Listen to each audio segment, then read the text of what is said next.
तो अब आपको मैं स्ट्रेटजी जो कंप्लीट है उसको मैं एक्सप्लेन करता हूँ लाइव। जो आज का चार्ट था और आज कल परसों जो निफ्टी का हमारा चार्ट था उस चार्ट में आपको एक्सप्लेन करता हूँ कि मेरे को ऑलमोस्ट कितनी टाइम कितनी बार उसमें वो ट्रेड्स मिले और कैसे ट्रेड्स फाइंड करने हैं और किस तरीके कहाँ पे ट्रेड नहीं लेना है कहाँ पे लेना है। अगर मैं चार्ट पे ही दिखाऊंगा तो आपको समझ आ जाएगा प्रीवियस डेज का चार्ट और उसके साथ साथ ऑप्शन के चार्ट में किस तरीके का मूवमेंट आता है और कहाँ पे आपने एंट्री करनी है, कहाँ पे आपका स्टॉप लॉस होना चाहिए, वो आपको एक्सप्लेन करता हूँ। और उसके साथ ही 9 EMA की सेटिंग और आपको complete support resistance levels draw करना आना चाहिए। आपको जोन वाइज लेवल्स भी ड्रॉ करने पड़ेंगे, सपोर्ट रेजिस्टेंस ड्रॉ करना पड़ेगा। अगर वो नहीं आता है तो सीखना पड़ेगा, अगर आता है तो अच्छी बात है। तो आप चलिए मेरे साथ चार्ट पे। अब मैं आपको बताता हूँ कि एग्जैक्टली मैंने आपको पूरा कंप्लीट प्रोसेस बता दिया पीछे का। माइंडसेट क्या रखना है, क्या आपका थॉट प्रोसेस होना चाहिए, आप एक स्कैल्पर हो तो क्या माइंडसेट रहना चाहिए, कितने परसेंट आपने फोकस करना है, कितने ट्रेड्स के लिए जाने हैं और किस तरीके से आपने अपने आप को डिसिप्लिन रखना है, ये मैंने आपको बता दिया। अब चार्ट में कैसे ट्रेड्स फाइंड करने हैं, क्या एक्जैक्टली हमें देखना होता है और कहाँ पर हमें निकलना होता है, वो मैं आपको एक्सप्लेन कर देता हूँ। और साइडवेज में लेस इफेक्टिव, ट्रेंडिंग मार्केट में हाईली इफेक्टिव, वोलेटाइल मार्केट में भी आपका क्या होते हैं हाईली इफेक्टिव रहता है, मैंने आपको बता दिया। चलिए अब हम चलते हैं डायरेक्टली चार्ट के अंदर। तो चलो एक बार मैं आपको चार्ट को कंप्लीटली थोड़ा सा ब्रॉडर व्यू देके इसको आपको एक्सप्लेन कर देता हूँ। आई होप ये आपको कहीं ना कहीं समझ में आना चाहिए। पहले मैं यहाँ पर बात कर देता हूँ आपकी इंडिकेटर की, कौन कौन से यहाँ पर हमारे पास इंडिकेटर है। 5 EMA को हम हटा देते हैं, 5 EMA मैंने व्हाइट कलर में, क्या आपको दिखेगा नहीं। 9 EMA हमारे पास एक इंडिकेटर रहेगा और इंडिकेटर की सेटिंग देख लो। 9 EMA रहेगा और अपना जो 9 EMA सब कुछ इसके अकॉर्डिंग आपकी सेटिंग रहनी चाहिए। ओके, विजिबिलिटी आप अपने अकॉर्डिंग कर सकते हैं, स्टाइल विजिबिलिटी जो सब कुछ आप अपने अकॉर्डिंग। बाकी ये है इसकी सेटिंग और डिफॉल्ट रहेगी, ठीक है। और ये चार्ट है हमारा निफ्टी 50 का और ये अभी मैं फिलहाल आपको निफ्टी 50 और फिर निफ्टी में मेनली, बैंक निफ्टी में करता नहीं तो बैंक निफ्टी के लिए मैं रिकमेंड नहीं करूँगा क्योंकि मैंने इसमें ज़्यादा स्कैल्प नहीं किया। आप ट्राई कर सकते हैं बैंक निफ्टी में, ये आपका अपना पर्सनल व्यू है, पर्सनल चॉइस है। बट मैं यहाँ पे आपको कुछ चीज़ें एक्सप्लेन करने जा रहा हूँ कि क्या आपको यहाँ पे फाइंड करना है और कैसे ट्रेड्स लेने हैं। जो ये वाला चार्ट है हमारा, इस जगह पे जो चार्ट है इसमें मैं ऑप्शन के साथ कहाँ पर हमारी एंट्री बनेगी और कहाँ हमारा एग्जिट रहेगा, कहाँ ऐसा लगेगा दिखाऊंगा। प्रीवियस चार्ट से मैं आपको लेके चलता हूँ कि क्यों हमारे यहाँ पे ट्रेड्स बनने हैं और किस लिए हम यहाँ पे ट्रेड ले रहे हैं, क्या रीज़न है, ठीक है। तो इस वाले चार्ट से मैं आपको ट्रेड्स फाइंड करके दिखाता हूँ। तो हमारे पास जो है मूविंग एवरेज आएगी 9, सपोर्ट रेजिस्टेंस लेवल हमने यहाँ पे ड्रॉ करके रखने हैं, पर वो आप ड्रॉ नहीं करोगे तो आप कहीं ना कहीं मिस आउट कर जाओगे, तो वो ड्रॉ करना बहुत जरूरी है। हम चलते हैं क्लियरली व्यू में आपको दिखा देता हूँ कि क्या किस तरीके से आपने यहाँ पे ट्रेड्स प्लान करने हैं। फर्स्ट थिंग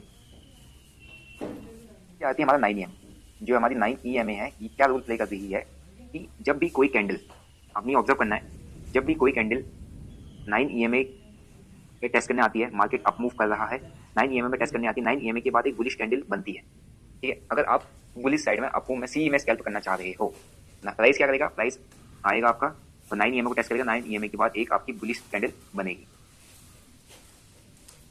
ये पहली चीज है। 9 EMA के पास प्राइस आया, 9 EMA पर रिजेक्ट होके नेक्स्ट एक बुलिश कैंडल बन गई, तो वहां पर आपका एक ट्रेड बन सकता है स्कैल्पिंग के लिए। और वो ट्रेड इस जगह पर हमारा बना हुआ है, यहाँ पर प्राइस 9 EMA के आया और क्लोजिंग की नेक्स्ट कैंडल है 9 EMA के ऊपर आपका क्लोजिंग दे दिया, तो यहाँ पर सीधा सीधा हमारा एक स्कैल्पिंग ट्रेड बन गया। इस कैंडल के क्लोजिंग पे एंट्री, और अगर आपका मॉर्निंग आवर है, वॉलेटाइल डे है, तो आपका कहीं ना कहीं इस कैंडल के नीचे आपका SL रहना चाहिए और इसी के अकॉर्डिंग 1:1 का रिस्क टू रिवॉर्ड आपको इजीली मिल जाएगा। और नेक्स्ट कैंडल में अगर आपको टारगेट मिल गया है अराउंड 5 से 10% आपके प्रीमियम का मिल चुका है, तो आपको इसमें एग्जिट करना है। सिंपल। अगर कोई कैंडल यहाँ से वापस से 9 EMA के नीचे आके क्लोज कर जाती है, इस कैंडल के नीचे क्लोज करती है, आपको वहाँ पे एग्जिट करना होगा। और इसमें आपका ऑप्शन जो होना चाहिए ATM, मेनली ATM होना चाहिए मॉर्निंग आवर में, आउट ऑफ द मनी मत जाना। मॉर्निंग फर्स्ट आवर में आप ट्रेड करते हो तो ATM पे ट्रेड करना है आपने, ठीक है। और इस तरीके का अगर आपको मूव बनता हुआ दिखता है तो आप वहाँ पे ट्रेड करने के लिए जाना है। ये थोड़ा सा स्कैल्प होगा तो क्योंकि मॉर्निंग आवर में बहुत वॉलेटिलिटी रहती है, आपको समझ नहीं आएगा कि मार्केट किस डायरेक्शन में जा रहा है या मार्केट की मेन डायरेक्शन कौन सी है। ये अब इसका, ये मैंने रिस्की आपको एक ट्रेड बता दिया। अब इसका क्या एक आइडियल तरीका है, अगर आपको कोई ट्रेड फाइंड करना है, कोई ट्रेड पिक करना है, तो क्या उसका एक एग्जैक्टली आपको क्या देख के यहाँ पे ट्रेड लेना है, ठीक है। आपने यहाँ पर मेनली फोकस करके रखना है 9 EMA को, आपका मेन फोकस पे यहाँ पर रहेगा EMA, ठीक है। अब 9 EMA में क्या आपका मेन फोकस रहना चाहिए कि अगर प्राइस 9 EMA के ऊपर है, ठीक है, above 9 EMA and price 9 EMA के ऊपर है और प्राइस क्या कर रहा है 9 EMA को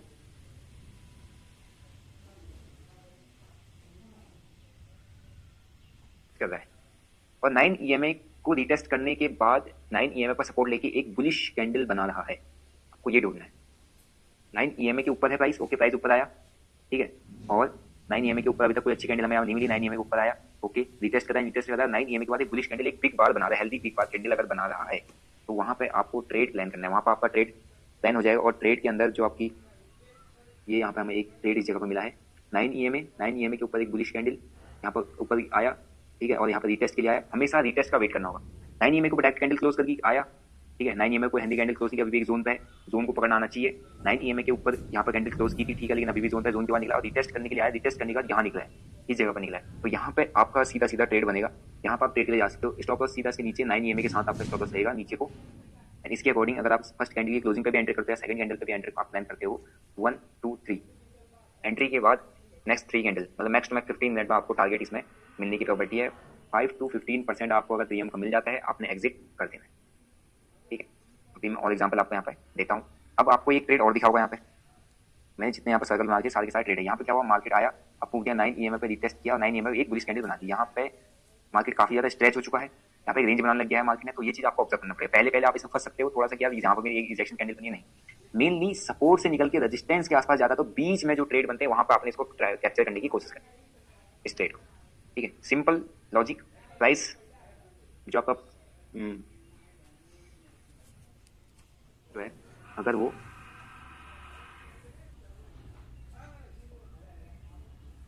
नाइन EMA प्राइस जो है आपका अगर 9 EMA के ऊपर क्लोज करता है, ठीक है, पहली चीज। फिर क्या आएगा, देन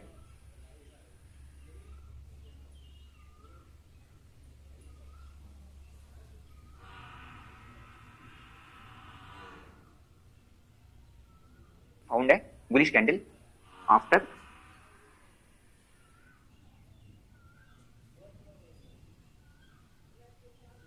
9 EMA। समझ में आया कि आपको क्या करना है। प्राइस अगर 9 EMA के ऊपर अगर क्लोज करता है, अप डाउन हुआ था, अब 9 EMA के ऊपर क्लोज करता है, ठीक है, 9 EMA के ऊपर। अभी मैं यहाँ पे CE स्कैल्पिंग बता रहा हूँ, साइड में आपको स्कैल्पिंग करना है, बुलिश साइड में आपका व्यू है। प्राइस डाउन ट्रेंड में था, प्राइस क्या किया, अप मूव किया, 9 EMA के ऊपर किया 9 EMA के ऊपर जाने के बाद 9 EMA के बाद एक अप मूव किया, अप मूव के बाद रिटेस्ट आके वापस से जब 9 EMA को सपोर्ट लेके जब मार्केट निकलता है, तो वहां पे कोई भी बुलिश कैंडल बनती है, पिक बार बनता है, आपको उस वीक बार के लो का स्टॉप लॉस मेंटेन करना है। बेसिकली अगर बड़ा स्टॉप लॉस है तो 9 EMA के अकॉर्डिंग जाएगा आपका एसएल, अगर छोटा एसएल बनना है तो आप लो का एसएल बना के उस ट्रेड में एंटर करके उसमें टारगेट लेके जा सकते हो। मैक्स टू मैक्स 15 मिनट आप उस ट्रेड में 5 मिनट की 3 कैंडल लेके जा सकते हो। अगर ट्रेड चल रहा है ठीक है, नहीं चल रहा है ठीक है, आपको 15 मिनट के अंदर अंदर कहीं ना कहीं उस ट्रेड से एग्जिट करना होगा। सेम चीज आपका आप जब बेरिश साइड के लिए ट्रेड प्लान कर रहे होंगे तो वहां पर भी आपका सेम चीज अप्लाई होती है। कैसे, प्राइस जब 9 EMA के नीचे क्लोज कर गया, पहली चीज 9 EMA के नीचे प्राइस क्लोज कर गया, फिर देन 9 EMA पे जब रिटेस्ट आया, यहाँ कहीं पर 9 EMA के रिटेस्ट आया है, ठीक है, रिटेस्ट के बाद एक बिग हेल्दी कैंडल बनती है, ठीक है, बिग हेल्दी कैंडल अगर आपकी बनती है तो आपका कहीं ना कहीं उसके बाद उसकी नेक्स्ट कैंडल पर आप एंट्री प्लान कर सकते हो। इस कैंडल के हाई का आपका एसएल रहेगा, ठीक है। एसएल लगाने की अगर छोटा एसएल है तो थोड़ा सा कैंडल के हाई के ऊपर आपका एसएल लेना चाहिए, बड़ा एसएल है तो 9 EMA के अकॉर्डिंग आपका एसएल लगेगा, जहां पर 9 EMA चल रही होगी उससे थोड़ा सा ऊपर आपका स्टॉप लॉस लगेगा। एंड यहाँ आपकी एंट्री प्लान होती है 1 2 3, यहाँ कहीं आप एग्जिट कर जाओगे, 3 मिनट मैक्स। समझ में आया, सिंपल सा। आपको एक ही चीज पकड़ना है, 9 EMA को हमेशा ऑब्जर्व में रखना है, बिग बार को पकड़ के चलना है, हेल्दी जो कैंडल होंगी उसको आपको ऑब्जर्व में रखना है, ठीक है। और अगर आप कहते हो कि यहाँ हमने वो किया था, एंट्री करवाई 1 2 3 कैंडल में आपको निकलने का मौका मार्केट दे रहा है, अगर आपको मार्केट एंट्री करने के बाद परफॉर्मेंस नहीं दे रहा जो आप चाह रहे हो, आपको वहाँ पे एग्जिट करना पड़ेगा। मैंने आपको एक चीज पहले ही एक्सप्लेन कर दी थी कि वहाँ पर आपने एग्जिट करना है, समझे। इसीलिए मैंने यहाँ पे 15 मिनट मैक्स रखा, क्योंकि आप स्कैल्प पर आप ज्यादा देर ट्रेड को होल्ड नहीं कर सकते, ठीक है। यहाँ पे देखो, यहाँ हमारा एक ट्रेड में रिटेस्ट फिर हेल्दी कैंडल, ठीक है। एक और देखो, अगर यहाँ कहीं मिस हुआ, रिटेस्ट किया, 9 EMA आपको फॉलो करती है, फिर एक हेल्दी कैंडल है ना, इसके आएगा एसएल, नेक्स्ट कैंडल पे एंट्री, और उसके बाद आपके यहाँ पे आपको 15 मिनट या मैक्स टू मैक्स इसको होल्ड कर सकते हैं, या एक कैंडल 2 कैंडल में आपको 5 to 10% मिल जाता है एग्जिट, ठीक है। स्टॉप लॉसेस काफी छोटे और रिटर्न्स उसी के अकॉर्डिंग आपको इसमें मिलने के चांसेस रहते हैं। अगर आप कैंडल नीचे क्लोज करिए, आप फिर भी होल्ड करते हो, गलती करते हो। काटना जरूरी है, आपको एक्यूरेसी बढ़ानी है, काटना जरूरी है। सेम चीज यहाँ पर भी ट्राई किया मार्केट ने, ठीक है। अभी यहाँ पर कहीं ना कहीं मार्केट के पास नीचे स्पेस है, इस लो तक आने तक की सपोर्ट रेजिस्टेंस देखना बहुत जरूरी है। जब सपोर्ट के आसपास प्राइस वहाँ हेल्दी कैंडल बनी है तो ट्राई मत करना, अगर नीचे स्पेस होना जरूरी चाहिए। यहाँ रिटेस्ट किया तो यहाँ पे एक वापस से हेल्दी कैंडल बना दी, एंट्री सेम कैंडल पे क्लोजिंग पे एंट्री, इसके हाई का एसएल, और हमारा सीधा सीधा इसमें मिल जाएगा। ऑब्जर्वेशन सिंपल सा है, 5 मिनट टाइम फ्रेम रखना है, ठीक है। 9 EMA को लगा के रखना है, proper support and resistance level आपके ड्रॉ होनी चाहिए। मतलब ये है, ये हमारा यहाँ पर रेजिस्टेंस का काम करता है, कहीं ना कहीं एक जोन बन चुका है इस जगह पर, ठीक है। ये हमारे रेजिस्टेंस का काम कर रहा है अभी, और अभी मार्केट ने यहाँ पर मैं एक ट्रेड दिया, इधर ट्रेड दिया, इधर 9 EMA के ऊपर क्लोजिंग कर दी। 9 EMA क्या हुआ, यहाँ पे मॉर्निंग और वोलेटाइल होता है, तो यहाँ पर कहीं ना कहीं एक ट्रेड बना था, क्योंकि ये मैं ऑब्जर्वेशन के अकॉर्डिंग दे रहा हूँ कि मैंने यहाँ पे चीजें बहुत बार देखी है। अगर आप ऑब्जर्व नहीं करोगे तो नहीं करेगा, ठीक है। सेम चीज अगर मैं आपको पहले भी दिखा देता हूँ इस चीज़ को, इस चीज़ को अगर मैं पहले वाली चार्ट पे लेके जाऊँ तो आप देख सकते हो यहाँ पे जहाँ पे स्टॉप लॉस लगाने की जगह नहीं मिली, बड़ी कैंडल्स बनी है, बहुत ज़्यादा बड़ी बनी, स्टॉप लॉस लगाने की जगह नहीं मिली है, ट्राई करो वहाँ पर अवॉइड करनी, जगह नहीं है अवॉइड करना है, वहाँ पर ट्रेड नहीं करना है। अब यहाँ पे देखो इस जगह पर क्या हुआ, प्राइस ने 9 EMA के नीचे क्लोजिंग दिया, ठीक है, 9 EMA के नीचे क्लोजिंग देने के बाद यहाँ पे एक आई कैंडल, लेकिन यहाँ पर हमारे पास कहीं ना कहीं ट्रेंड लाइन बनना था, यहाँ से आया था, तो हमारे पास ट्रेंड लाइन नीचे की हमें सपोर्ट रेजिस्टेंस मेजरली देखना है। यहाँ पर 9 EMA के बाद वापस रिटेस्ट के बाद नीचे हेल्दी कैंडल, सीधा एंट्री बनती है, यहाँ पर सीधा एंट्री। 9 EMA के अकॉर्डिंग 9 EMA जहां आ रही है उसके हाई के आसपास आपका एसएल रहेगा। अगर कैंडल बड़ी बन रही है तो, छोटी बननी है तो कैंडल के हाई, बड़ी बन रही है तो 9 EMA के according stop loss, and then you can go for 3 candles, 3 max to max next 15 minute या अगले 5 मिनट में 10 मिनट में आपको 5 to 15% का रिटर्न अगर मिल रहा है तो आपको एग्जिट कर जाना। अगर आप मैक्स टू मैक्स उसको होल्ड कर रहे हो तो 15 मिनट ही करोगे, उससे ज़्यादा नहीं। उससे ज़्यादा कर लिया तो आपको पता है पूरा मार्केट चेंज हो जाता है, तो ये आपको इसमें ऑब्जर्व करके रखना है। अब मैं इसको और इसमें कहीं कहीं जितने ट्रेड्स हमें मिले हैं वो मैं दिखा देता हूँ। थोड़ा सा कैंडल्स जहाँ छोटी छोटी बनी वहाँ पर ट्राई करा अवॉइड करने की, वहाँ पर ट्राई करना आप एट द मनी पे ट्रेड करो, आउट ऑफ द मनी पे मत जाना। ये देखो मार्केट ने वन साइड ट्रैप, और मार्केट को कंप्लीटली अंडरस्टैंडिंग आपकी होनी चाहिए। अभी यहाँ पे रेजिस्टेंस था, ठीक है, रेजिस्टेंस लिया, मार्केट अभी 9 EMA के ऊपर ही है, तो हमारे पास बेरिश साइड जाने का मूव, जब तक 9 EMA के ऊपर प्राइस है हमको हमेशा कॉल साइड में ही ट्रेड प्लान करना है। कॉल में स्कैल्प 9 EMA के नीचे है put scalp, game short term का है, आप वो लॉन्गर व्यू लेके नहीं चल सकते, आपको अगले 10 से 15 मिनट का ही ट्रेड लेना है। 9 EMA के नीचे है प्राइस, 9 EMA को रिजेक्शन, 9 EMA रिजेक्शन का काम कर रहा है नीचे से, तो वहाँ पे आपको पुट साइड के लिए स्कैल्प ढूंढना है। 9 EMA सपोर्ट का काम कर रहा है, 9 EMA के ऊपर है, तो आपने यहाँ पर कॉल साइड के लिए स्कैल्पिंग ही, कॉल साइड के लिए ही स्कैल्पिंग प्लान करनी है, ठीक है। आई होप यहाँ तक आपको चीजें समझ में आई होंगी। तो यहाँ पे देखो एक्जैक्टली क्या हुआ, 9 EMA का प्राइस हुआ, यहाँ पर रेजिस्टेंस था एरिया कोई, और सपोर्ट रेजिस्टेंस मेजरली देखना, रेजिस्टेंस लेकर प्राइस नीचे है, बट यहाँ नीचे 9 EMA भी है, अभी इसको क्रॉस नहीं किया तो मार्केट हमारा हमें बुलिश व्यू के लिए देखना है। वहाँ पे मार्केट ने बुलिश कैंडल हमें दी सीधा, फर्स्ट आवर में रिस्की ट्रेड हो सकता है, तो आप चाहो तो कर सकते हो, नहीं तो आप स्टार्टिंग में अवॉइड करो, ठीक है। और अगर आपकी साइडिंग कैंडल में एंट्री बनती है तो आपको कहीं ना कहीं अगर फर्स्ट आवर में आपको यहाँ से 10% के आसपास का ऐसा कहीं ना कहीं आप प्रीमियम का देना पड़ेगा, जहाँ पे एंट्री दे रहे हो उसके 10% का, या आप कैंडल को देख के उसके अकॉर्डिंग आपका ऐसा लगा सकते हो, या यहाँ मैं कहूँगा यहाँ पे 15 नेक्स्ट उस कैंडल के पर्टिकुलरली लो का आपका ऐसा होना चाहिए। अगर आपको स्टॉप लॉस लगाने की जगह नहीं मिल रही है तो मैक्स टू मैक्स जगह मिल रही है तो ठीक है लगाओ, नहीं मिली तो मैक्सिमम इस कैंडल के नीचे का आपका एसएल होना चाहिए, उससे ज्यादा नहीं। स्टॉप लॉस इसमें आपका फिक्स है, ठीक है। यहाँ पर आपका जो स्टॉप लॉस है वो स्टॉप लॉस इसको बड़ा ले जाओगे बहुत दिक्कत आ जाएगी, क्योंकि आप स्कैल्पिंग कर रहे हो, ठीक है। तो यहाँ पे एक स्कैल्प हमें यहाँ मिला है 9 EMA के ऊपर, बुलिश कैंडल, एंट्री और भी बिग बार, नीचे एसएल, और इसके अकॉर्डिंग आप पूरा टारगेट लेके जा सकते हो, ठीक है। नहीं तो फर्स्ट 1 to 3 मिनट में ही आपको प्रीमियम में अच्छा खासा जंप मिल गया होगा। इसके बाद एंट्री के बाद अगर आपने इसमें एंट्री नहीं, सेकंड में एंट्री बनाई, थोड़ा सा रिजेक्शन जैसा है, रिटेस्ट जैसा है, रिजेक्शन जैसी कैंडल बनी है ना, वो क्या बोलते हैं वहाँ पर रुक गई है, यहाँ पर एक डोजी कैंडल आपने बना दी, वहाँ पे एंट्री प्लान करनी है, उसके बाद नेक्स्ट 3 कैंडल मैक्स मैक्स आपने होल्ड करना है। और आपको मैं यहाँ पे ट्रेड्स समझा देता हूँ, ठीक है। अब यहाँ पर वापस से प्राइस नीचे आया, एक सपोर्ट जोन टाइप का बन गया, फिर हाई था, नीचे आया, और यहाँ पर वापस से क्या बन गई, बिग बार। आपने यही फाइंड करना है, हेल्दी कैंडल बननी चाहिए, नीचे 9 EMA है, अब यहाँ पे आपको सी साइड में ही प्ले ट्रेड प्लान करना है। 9 EMA है जब तक, नीचे प्राइस ऊपर चल रहा है, सी साइड की स्केल सिंपल सा है, और अगर कोई कैंडल आती है इसके नीचे क्लोज कर जाती है, इसके लो तो एसएल देके एग्जिट, ठीक है। एक बिग बार कैंडल 1 2 3 कैंडल में काफी अच्छा आपको टारगेट यहाँ पे दिख गया है, और नीचे का एसएल, और अगर आपने इस कैंडल की क्लोजिंग पे एंट्री की है, इसके नो का एसएल, और यहाँ पे इमीडिएट पूरे दिन भर का टारगेट सिर्फ 5-10 से 15 मिनट के अंदर आपको मिल जाता है। और इसके अंदर इस इतने मूव में कहीं ना कहीं आपको 20% से ऊपर का प्रीमियम में जंप मिल सकता है वेडनेसडे थर्सडे, ठीक है, और ट्यूसडे को भी मिल सकता है अगर आप निफ्टी में करते हो तो। फिर निफ्टी और निफ्टी दोनों में ये चीज़ एप्लीकेबल है, सेम चीज़। अभी यहाँ पे देखो मार्केट इस ये चीज़ ऑब्जर्व करना है कि रेजिस्टेंस में पहला अगर बेरिश कैंडल आएगा कभी नहीं घुसना है, सपोर्ट में पहला बुलिश कैंडल आएगा कभी नहीं घुसना है। क्यों? क्योंकि वहाँ पर कहीं ना कहीं उसको टेस्ट करने के लिए दोबारा मार्केट जाता है, आप फंस जाओगे। आपने सिर्फ ये चीज़ करना है कि मार्केट ट्रेंड चेंज कर रहा है, 9 EMA के नीचे क्लोजिंग देनी चाहिए, फिर उसके बाद 9 EMA के लिए रिटेस्ट कहीं फाइट होनी चाहिए, रिटेस्ट फाइट होना चाहिए, और उसके बाद एक हेल्दी कैंडल बननी चाहिए,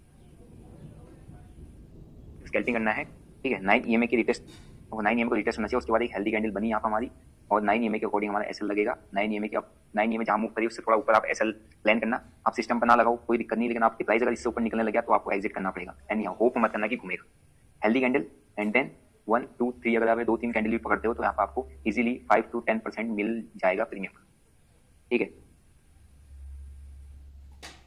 यहाँ नहीं पकड़ते वहाँ पे, इससे यहाँ पे एक हेल्दी कैंडल, और इसके आएगा भी आप ऐसा लेके जा सकते हो इस ट्रेड में। यहाँ रिजेक्शन, यहाँ कोई खास आपको कोई ट्रेड मिला नहीं है, क्योंकि यहाँ पर नहीं बनेगा ट्रेड, क्योंकि 9 EMA के कोई ऊपर कैंडल क्लोज नहीं हुई, अभी यहाँ पर फाइट चल रही है, ठीक है।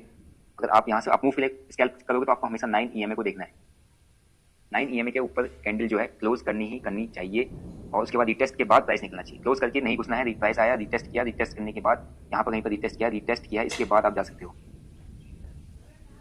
पहले नहीं। तो ये चीज़ आपको खासकर ध्यान रखनी है, सिंपल सा इंडिकेटर्स में पकड़ के चलना है 9 EMA, और 9 ईएमए के अलावा आप अगर जब तक प्राइस 9 ईएमए के ऊपर 9 ईएमए का रिजेक्शन करा, बिग बार बना रहा है, 9 ईएमए पर सपोर्ट लेके मार्केट बिग बार बना रहा है, छोटी कैंडल है तो कैंडल के लो का एसएल, लो के नीचे का एसएल, बड़ी कैंडल है तो 9 ईएमए के अकॉर्डिंग एसएल लगेगा। 9 ईएमए जिस साइड पे जहां तक मूव कर रही है उसके अकॉर्डिंग आपका एसएल लग जाएगा वहां पे, ठीक है। या आप अपने प्रीमियम का 10% के आसपास का एसएल लगा सकते हो जहां पर आपने एंट्री बना ली। तो ये चीज क्लियरली इसमें ऑब्जर्व करके रखनी है अगर आप इसमें ट्रेड कर रहे हो। कॉल साइड में ओनली आफ्टर जब भी क्लोजिंग 9 ईएमए के ऊपर होगी तभी आप क्या होते हैं ये कॉल साइड में ट्रेड लेके जाओगे। और अगर 9 ईएमए के नीचे क्लोज करिए, 9 ईएमए को रिटेस्ट करिए, अगर प्राइस निकल रहा है तो आप वहाँ पे पुट साइड के लिए ट्रेड लेके जाओगे, वहाँ पे कॉल साइड। और रिवर्सल ट्रेड्स के लिए प्लान बिल्कुल नहीं करना है कि आप सोचिए कि यहाँ पर रिवर्सल के लिए हम जाएंगे, बिल्कुल भी नहीं करना है, ठीक है। और खासकर जब मार्केट में मोमेंटम नहीं है, साइडवेज है, तो वहाँ पर ट्राई करो कि अवॉइड करने की। साइडवेज में मैंने बताया था लेस इफेक्टिव है ये मोमेंटम, जो बिग बार स्कैल्पिंग स्ट्रेटजी है 9 ईएमए के साथ, ये साइडवेज में लेस इफेक्टिव है।